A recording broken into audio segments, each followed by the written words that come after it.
Hello and welcome to this video tutorial.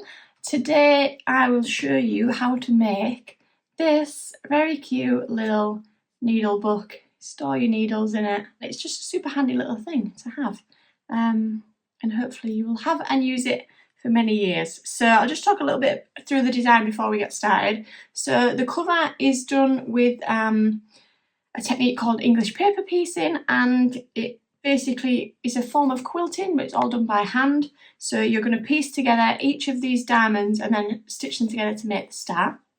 You're then going to stitch that onto this felt square, stitch that felt square onto the front of your book, and then you're going to add in your middle page and your ribbon.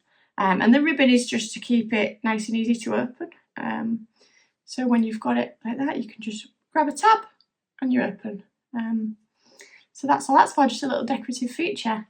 It's worth saying as well, felt is ideal for the body of the book because it's great to put your needles in and it doesn't get frayed edges. But for your star, obviously you could use the materials in my kit, but if you want to do another one or you're doing it without my kit, then you want some kind of cotton fabric for your cover. And it may also be helpful to have an iron, although you totally don't need one. I've done this one, I didn't have an iron at all. And it turned out pretty cute. So let's get going. Okay, so once you've gathered all your materials, the first thing you're going to do is cut out the diamonds from your template. Now, these are on sticky paper and that's going to be super useful in a minute. So you want to cut out 6 of the diamonds because that's how many you need to make your star. As you're cutting them out, you can be sticking them to your cotton piece of fabric. So you just want to stick them nice and spaced apart from each other because each one needs a 0.5 centimetre, half a centimetre diameter fabric around them. So you can see what that looks like in a second. The paper part of the diamond is stuck centrally to a diamond shaped bit of fabric that's a little bit bigger than it. You want about half a centimetre around each one. I will say as well, it can be hard to peel the back off the sticky label paper, but just persevere. I'd like to roll it with my thumb, roll a corner, and that sort of frees up an edge. If you've got nails, that's often helpful. Okay, now we come to a little bit of a fiddly bit, but persevere, be patient, we can do it. We're going to do it together. So you're going to fold those edges of fabric around the paper part of your diamond. So the fold line should be the edge of the paper part. So just work your way around, do an edge at a time, fold each bit down. You're going to have bits that stick out at the corners. That's absolutely fine. That's how it should look. And they're not going to stay flat to it, but as long as they've got a crease in them, that is absolutely fine. That's all we're looking for at this stage. So in this video I'm doing them one at a time, but you can fold them all first. So once you've folded, you can get a length of thread. It does not have to be long at all. As you can see, mine's quite short. It's about 15 centimetres, maybe 20. And you're going to tie a knot in the end of that and thread it through your needle. So then you're going to take it and through one of your corner sections, you're going to go through both overlapping parts of the corner, through the paper, and then through to the other side of your corner of your diamond. And then you're going to work your way along the edge of your diamond. You're going to go in, you're going to come across slightly, about a third of the way across that edge, go back down through all the layers, go another third of the way across, come back up through all your layers, and then you should be at another corner, and you can then go down through that corner the same way through both corner folds, through the paper and through the other side.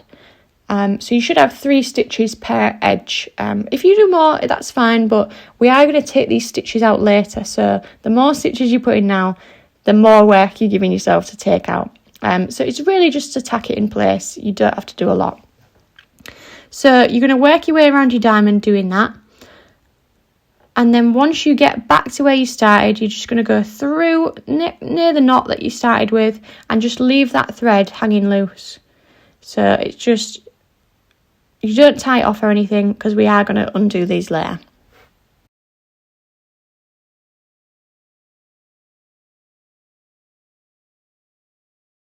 So you're going to cut a length of thread, a little bit longer this time, but not too long. It doesn't need to be any longer than 30 centimetres, that is plenty.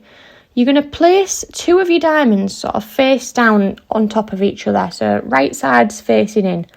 And then you're going to pick one of those edges and you're just going to stitch along that edge, sort of doing a ladder stitch, which is basically where you're going to come in and you're going to go through both of the layers, but you're keeping as near to the edge of those pieces as possible. And you're just going to come up and over and keep going through both those stitches and work your way from one end of the edge to the other end of the edge. Do not turn a corner. You only need to stitch one edge. So it's only a really short length and you're just going to go from one end to the other. And then you are done. So you can tie that off or you can leave it loose. It's up to you. We do have a lot of ends. I would tie it off and then you're going to add a third one.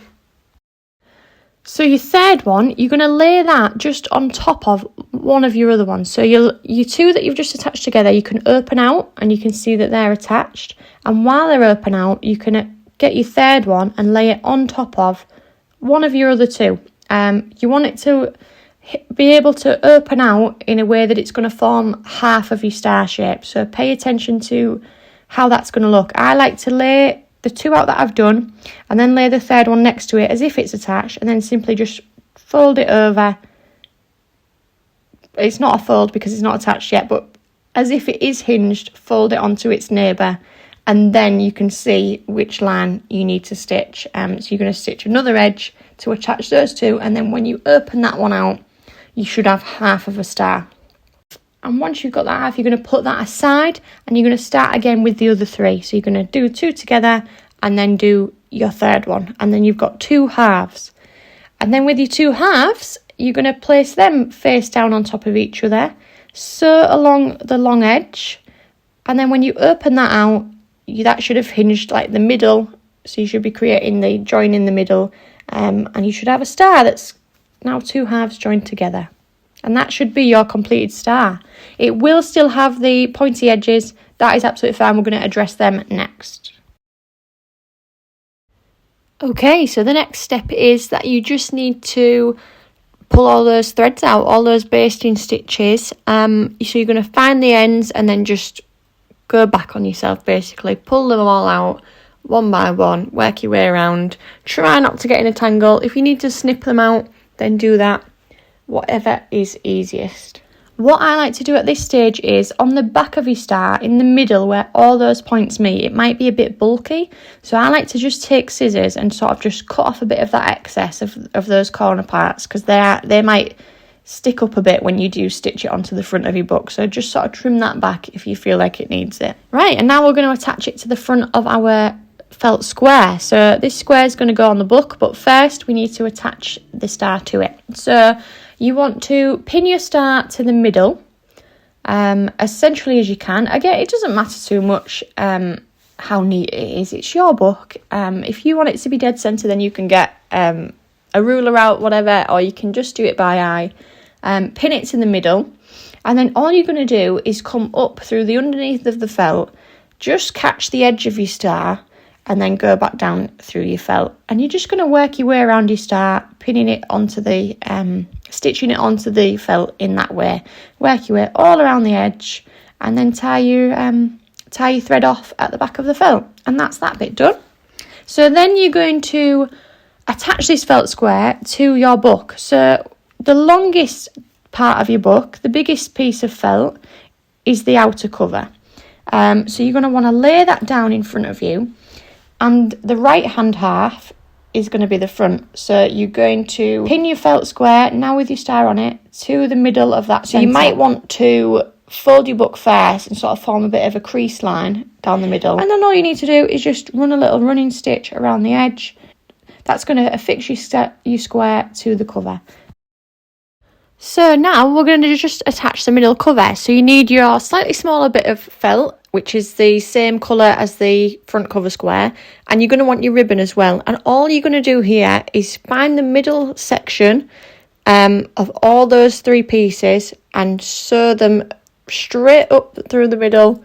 Make sure you capture your ribbon when you get to the middle, and that is it done. All I did was a running stitch one way, and then I came back down the other way, filling in those gaps of the running stitch on the way back down.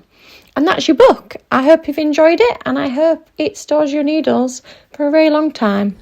Thank you.